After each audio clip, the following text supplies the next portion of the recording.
په کرکټ بورډ کې شخړه شوې ده. سلام او مینه ملګرو، هیله ده چې روغ او جوړ به وئ. د افغانستان په کرکټ بورډ کې د لوبغاړو او د بورډ د چارواکو ترمنځ شخړه شوې ده. په دغه شخړه کې د کرکټ بورډ اجرایه رئیس لطف الله ستانکزي سره د ټیم کپتان راشد خان، حشمت شهیدي، نجیب زادران او ځینو نورو لوبغاړو ګډون درلود.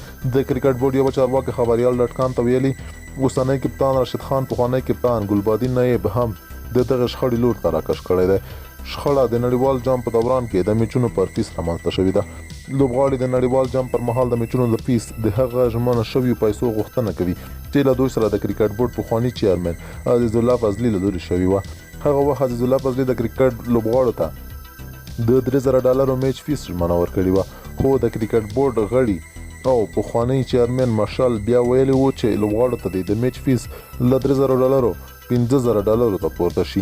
د افغانستان د ملي ټیم یو لوبغاړي چې نوی غوښتل نوم یې واخیستل شي خبریال ډاټ کام ته وویل، اوس د افغانستان کرکټ بورډ چې لوبغاړو د نړیوال جام پر مهال سمې لوبې نه دي کړي، د افغانستان نوم او وقار ته یې زیان اړولی دی، ځکه ورته ژمنه شوي $3000 د میچ فیس نه ورکول کیږي، بلکې د یو میچ پر سر به $10 ورکول کیږي. د کرکټ بورډ څخه ځینو سرچینو خبریال ډاټ کام ویبپاڼې ته ویلي دي، دا موضوع د دې سبب شوې ده چې کپتان راشد خان د اجرایوي رئیس خلاف پراخ کمپاین شروع کړي. د افغانستان کرکټ بورډ که څه هم په نوم چیرمن لري، خو چیرمن فرحان یوسفزی په بورډ کې نه لیدل کیږي او همیشه به هر په خپل تجارت بوخت وي. دا په داسې حال کې ده چې ICC افغانستان ته $1 ملیون مرسته ورکړې وه. د هغه بودیجې له مخې افغانستان د کرکټ ټیم سکواډ ته هر هغه لوبغاړي ته چې په لوبه کې به یې برخه اخیسته $3000 میچ فیس ورکول کېده، او هغه لوبغاړي چې په سکواډ کې موجود وو او لوبه به یې نه کوله $2000 ژمنه ورکړل شوې وه.